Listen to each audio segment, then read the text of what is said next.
Hello and welcome to the Chronicle Weekly Sportswrap, your one-stop shop for all things Duke sports.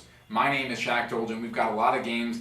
We have some on the East Coast from Durham to Blacksburg to Kennesaw, Georgia. The wrestling team was in the Midwest taking on two opponents, and the women's lacrosse team was playing against the USC Trojans all the way in California. So we will go from one stop back to the other, but we start off right here, 30 minutes away from Durham.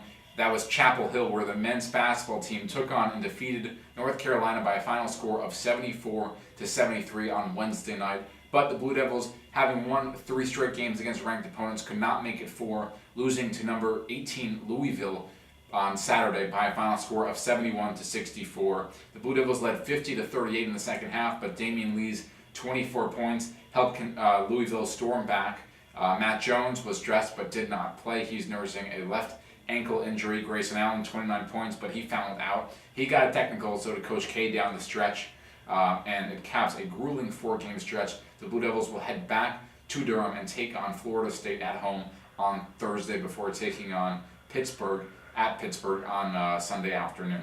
The women's basketball team is in business. They have obviously not had a great season this far, and they split games rather than winning both. They won their first game on Thursday night against Virginia Tech by a final score of 66-62. That game in Blacksburg, Kyra Lambert with a game-winning jumper late in the game. She also helped stop the Hokies on defense, but it was not to a sweep, as I mentioned before, because the Blue Devils lost 64-59 on Sunday in Durham to Georgia Tech. It was Georgia Tech's first win in Durham since 1993, and it puts Duke's NCAA tournament hopes in serious jeopardy. The Blue Devils opened the game up 10-0, but Georgia Tech's half-court trap gave the Blue Devils a lot of trouble. 22 turnovers in total, 9 in the first quarter. Obviously not good for the Blue Devils. And again, they lose by a final score of 64-59 despite a late push. The men's lacrosse team took on the defending national champions Denver, but the Blue Devils lost to number 2 Denver 14-12 at the Cobb County Classic in Kennesaw, Georgia. It was a back and forth game. Denver never trailed but couldn't shake off the Blue Devils until the last 5 minutes. And it was Deemer class of Miles Jones getting 7 goals for the Blue Devils. Jones also 2 assists, but again, it was not enough.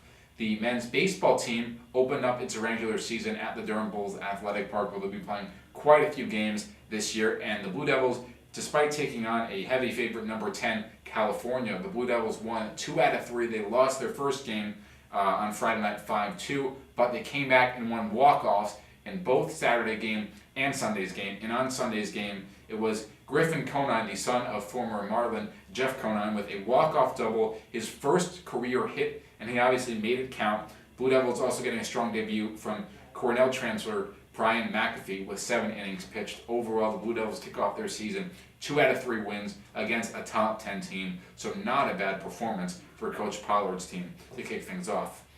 The women's lacrosse team, as I mentioned before, traveled all the way to California where they took on the USC Trojans, but the number 5 Blue Devils lost to the number 19 Trojans by a final score of 11-5. Olivia Jenner and Kira Harney with 2 goals apiece to lead Duke, but again, was not enough. The swim team finished 6th at the ACC Championships, went back and forth with Virginia Tech.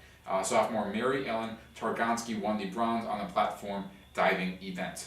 The wrestling team went to the Midwest, where they had 2 games, a really huge backbreaker for the Blue Devils, honestly, on Friday night, taking on the Northwestern Wildcats in Evanston. The Blue Devils were tied at 19-19, but they had to forfeit the last point at the 133 pounds, and the Blue Devils lost 20-19. But they did come back, and they got another win against a ranked opponent. They had done it just a couple weeks earlier against the North Carolina Tar Heels. They beat number 23 Purdue 28-18 to close out their regular season. So a high note for the Blue Devils traveling to the Midwest. The men's tennis team was in action. They swept North Carolina A&T and Charlotte 7-0 in Saturday doubleheader in the first matches of the outdoor season. The Blue Devils had not been doing so great heading into that, but not a bad way to kick things off, taking it out against in-state opponents. The women's tennis team beat Texas 4-3 Sunday after a 2-week break. And finally, the track team had a number of players in action. Kim Hallows, Maddie Price, Madeline Kopp, and Anima Banks set nation's 10th fastest time in the distance medley relay at the UCS Invitational. Teddy Maslowski won 60-meter hurdles at the Virginia Tech Challenge. Men claimed the top 2 spots in the 5,000 meters and top 3 in the 3,000 meters. And Megan Clark 4th at the Millrose Games in New York, posting her 2nd best mark of her career. So a lot of games we went across the country, but the big story, men's basketball beating North Carolina, falling to Louisville, and a bunch of other teams obviously having their success. That's going to do it from the Chronicle Weekly Sports Wrap. You can follow all of our coverage by going to thedewchronicle.com and hitting either the sports tab or the Blue Zone blog for all of our coverage. You can follow all of our action on Twitter at Chronicle Sports, and come back here every Monday for your weekly dose of Chronicle Sports for your weekly Chronicle Weekly Wrap. For the Chronicle Weekly Wrap, my name's Jack Dolgin, and we'll see you back same place, same time next week. Thanks for watching.